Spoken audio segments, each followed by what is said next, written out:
महोदय के स्मृति से मैं आगे प्रारंभ करूँ। देखिए, हम इस डेफिनेशन की बात कर रहे थे और हम ये कह रहे थे कि इसके पहले इंटरप्रिटेशन के 3 प्रिंसिपल बहुत संक्षेप में देखना, तब ये डेफिनेशन को समझना आता है। पहला, यदि डेफिनेशन बताते समय मीन्स आए तो मीनिंग होगा, मीन्स के आगे वाले जो शब्द है पहले पंक्चुएशन मार्क तक उतना मीनिंग होगा और वो डेफिनेट या हार्ड एंड फास्ट होगा, उसमें कोई बदलाव नहीं। उदाहरण के लिए अगर मैं कहता हूँ कम मीन्स आना और गो मीन्स जाना, तो वर्णित संदर्भ में जब भी मैं कम कहूंगा तो इसका मतलब केवल और केवल आना होगा, कहाँ जाना ये लिखा नहीं। और वर्णित संदर्भ में जब भी मैं गो कहूंगा तो इसका मतलब केवल जाना होगा, कहाँ जाना ये पता नहीं। अब मैं इसे थोड़ा परिवर्तन करता हूँ। अब मैं कहता हूँ कम मीन्स ऑफिस से आना और गो मीन्स ऑफिस जाना, तो वर्णित संदर्भ में मैं जब भी कम कहूंगा तो उसका केवल एक मीनिंग होगा, डेफिनेट मीनिंग, वो होगा ऑफिस से आना। इसका मीनिंग चर्च से आना, गुरुद्वारे से आना, मार्केट से आना या कहीं और से आना नहीं हो सकता, डेफिनेट मीनिंग होगा। और जब भी वर्णित संदर्भ में मैं गो कहूंगा तो उसका केवल एक अर्थ होगा, ऑफिस जाना, यह अर्थ बदलेगा। ये बात समझ में आ रही? तो मीन्स जब भी आएगा, मीन्स के आगे वाले शब्द पहले पंक्चुएशन मार्क तक उतना मीनिंग, और वो मीनिंग होगा हार्ड एंड फास्ट या डेफिनेट, उसमें बदलाव संभव नहीं है, वो प्रत्येक दशा में लागू रहेगा।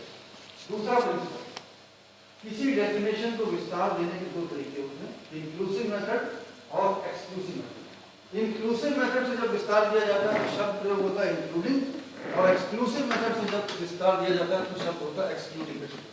इंक्लूसिव मेथड में निश्चित दायरा, एक निश्चित दायरा including this this and this nothing else, एक निश्चित लिस्ट होगी, उसमें कुछ ऐड या डिलीट नहीं हो सकता। एक्सक्लूसिव मेथड में हमने कहा excluding this this and this everything under the sun, यानी इसको इसको इसको छोड़ दे वो दुनिया का सब। एक उदाहरण ले लेते हैं जैसे क्लियर हो जाएगा। मान लीजिए किसी का, आप में से किसी का गला खराब हो गया और आप किसी होम्योपैथ के पास गए।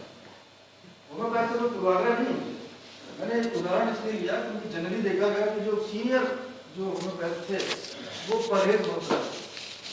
अब शायद मुझे युवा करना बताते हैं, आपने दवा ले ली, गला खराब था, आपने दवा ले ली और दवा लेने के बाद आपने पूछा डॉक्टर साहब ये बताइए कि मैं क्या खा सकता हूँ। उन्होंने कहा अच्छा क्या खा सकते हो, नोटबुक लाए, आपने कहा था लाए, खोलिए, लिखिए।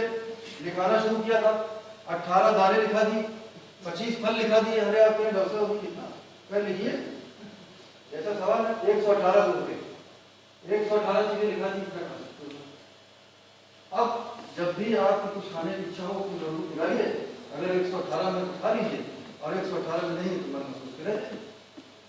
डॉक्टर साहब ये भी कर सकते थे, वो कह सकते थे कि बेटा अगले 10 दिन तक ठंडी चीज और खट्टी चीज छोड़ करके बाकी सब खा सकते हो। तो जो पहला मेथड जो 118 चीजें लिखाएगी, दैट इज इंक्लूसिव मेथड। अब 118 का 119 नहीं हो सकता और 117 भी नहीं हो सकता, 118 का 118 ही रहेगा प्रत्येक दशा में। दिस इज इंक्लूसिव मेथड, ना तो कम हो सकता है ना ज्यादा, जो लिस्ट बन गई बस उतनी रहेगी। दूसरा मेथड जिसमें उन्होंने कहा कि अगले 10 दिन तक ठंडी और खट्टी चीज छोड़कर सब कुछ खा सकते हो, दिस इज एक्सक्लूसिव मेथड, इसको और इसको छोड़ के बाकी सब। इसकी बहुत ज्यादा होगी एक्सक्लूसिव, ये बात याद रहेगी, इंक्लूसिव। तीसरा सबसे important, this is called law of inheritance. Law of inheritance ये कहता है, ये